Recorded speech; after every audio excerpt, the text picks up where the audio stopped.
Keep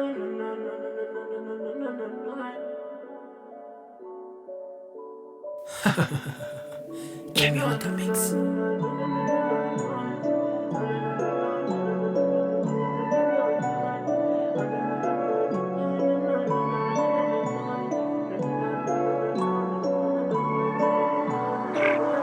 Mandento non fitiavana ry koa vao makia mamay aza tsara namitoetra fa za ko manana lovina vai raha olo kafaka tono mifona fa rehefa za kosa de vai nabotory za mila lovina angalatra mifonao na tonga vai mila lovana vai mila lovana vai ainao fa za mila lovana vai nangalatra mifonao na tonga vai tsara ne betsaka fianao tiako nanitonana na medimedy aza indraindray tsy mivobebe fianao ihany nena zay tianao mbola ho ataoko daholo fa miandry an'le volany maranga rehefa azo le vola todiany miamino atsika roa mandeha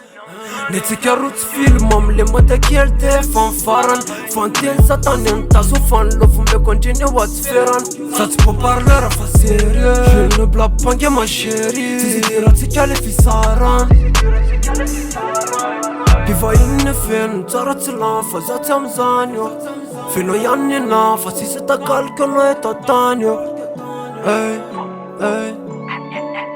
sisy takaliky anao eto antany eo mandeha ny taona amin'ny fitiavanareo ko vao makia mamay aza tsarana mitoetra fa za ko manana lovina vai raha olo kafaka tono mifonao fa rehefa za kosa de vai nabotory za mila lovina angalatra mifonao na tonga vai mila lovana vai mila lovana vai ainao fa za mila lovina vai nangalatra mifonao na tonga vai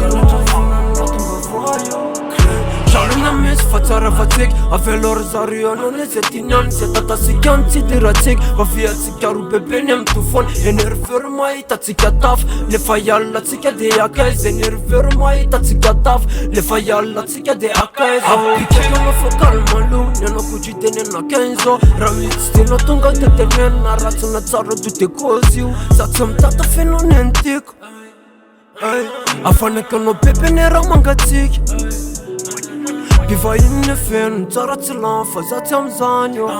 fenao ihany nena fa sisy takaliky anao eto antany eo sisy takaliky anao eto antany eo fa zany eo mila lovana vai mila lovana vai ainao fa za mila lovana vai nangalatra mifonao na tonga vai